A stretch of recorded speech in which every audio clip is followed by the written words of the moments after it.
दोस्तों, क्या आपको पता है कि इंजेक्शन लगाने के बाद या फिर मच्छर के काटने के बाद उस जगह की स्किन माइक्रोस्कोप में कैसी दिखाई देती है, या फिर इंसान के स्पर्म माइक्रोस्कोप में कैसे दिखाई देते हैं। और ये भयानक राक्षस, डरो मत, ये चींटी है, ऐसी ही दिखती है माइक्रोस्कोप में। और क्या आपने कभी कोरोना वायरस को माइक्रोस्कोप में देखा है?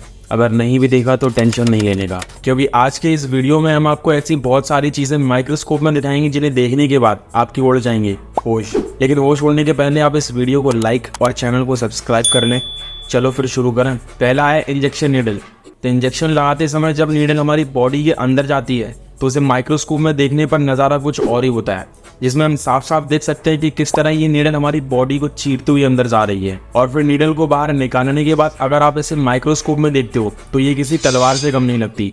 और इस तलवार को शरीर के जिस हिस्से में लगाया जाता है, मेरा मतलब इंजेक्शन को, शरीर का कोई हिस्सा इंजेक्शन लगाने के बाद माइक्रोस्कोप में कुछ ज्वालामुखी टाइप दिखाई देता है, जो शायद अभी फटने वाला हो। दूसरा है कोरोना वायरस। दोस्तों, आपने आतंकवादी ओसामा बिन लादेन को तो देखा ही होगा, एटलीस्ट फोटो में, लेकिन इस आतंकवादी यानी कोरोना वायरस को कभी माइक्रोस्कोप में देखा है? अगर नहीं तो देख लो। देखिए, जब कोरोना के मरीज का मास्क लेकर उस मास्क को जब माइक्रोस्कोप में बहुत ही ज्यादा जूम किया गया तो लास्ट में वो वायरस दिखाई देने लगा। ये देखने में बहुत ज्यादा खतरनाक था। तीसरा है वॉल पेन। देखो, ये तो सभी को पता है कि पेन हमारे जीवन का कितना इंपॉर्टेंट हिस्सा है, लेकिन किस किस को ये पता है कि वॉल पेन वर्क कैसे करता है। देखिए, अगर आप पेन के निचले हिस्सों को माइक्रोस्कोप में जूम करके देखोगे तो ये कुछ इस तरह दिखाई देगा। पेन के नीचे छोटी सी बॉल लगी होती है और पेन के चलने के साथ साथ ये बॉल भी घूमती है, लेकिन इस बॉल को घूमना हमारी नॉर्मल आंखों से नजर नहीं आता। और जब भी हम पेन से लिखते हैं तो इसी बॉल की वजह से पेन का एक लाइन की शेप में बाहर आता है। चौथा है फिंगरप्रिंट। क्या आप लोगों को पता है कि दुनिया में सभी लोगों की फिंगरप्रिंट अलग अलग कैसे होते हैं?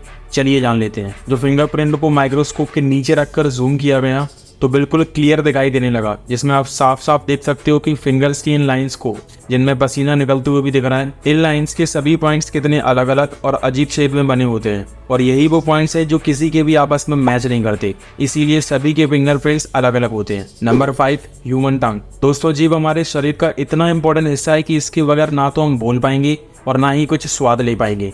लेकिन क्या आपने कभी अपनी जुबान को माइक्रोस्कोप में देखा है? दोस्तों, हमारी जीभ पर बहुत सारे नुकीले कांटे होते हैं और इन कांटों को हम अपनी नॉर्मल आंखों से नहीं देख पाते, लेकिन माइक्रोस्कोप में देखने पर हमारी जीभ के नुकीले कांटे बड़े आसानी से दिखाई देते हैं। ये कांटे इंसानों की जुबान पर तो छोटे छोटे होते हैं, लेकिन जानवरों की जुबान पर ये कांटे बड़े बड़े होते हैं। Number 6, human blood. क्या आपने कभी खून को माइक्रोस्कोप में देखा है? वैसे तो हमारी नॉर्मल आंखों से खून इस तरह लिक्विड शेप में दिखाई देता है, लेकिन फिर आप सोच रहे होंगे कि हमें बचपन से खून का स्ट्रक्चर इस तरह से क्यों दिखाया जाता है। इसका कारण ये है कि हमें जो दिखाया जाता है वो माइक्रोस्कोप की पिक्चर्स होती हैं। अगर आप खून को माइक्रोस्कोप में देखोगे तो ऐसा ही दिखाई देगा। Number 7, bacteria.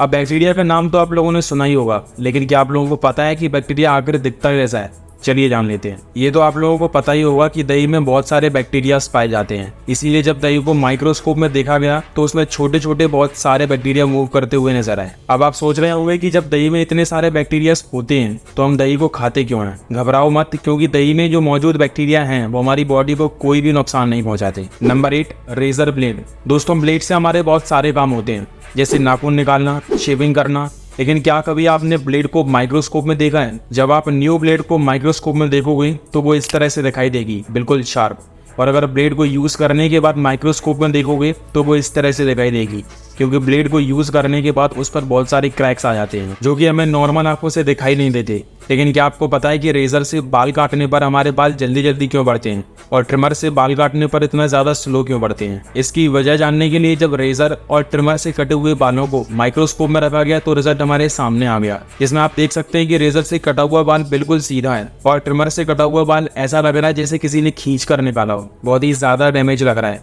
इसीलिए ट्रिमर से कटा हुआ बाल बहुत ही स्लो ग्रो करता है। दोस्तों, आपको इस वीडियो से कुछ नया जानने या देखने को मिला हो तो इस वीडियो को लाइक करके चैनल को सब्सक्राइब जरूर करना है।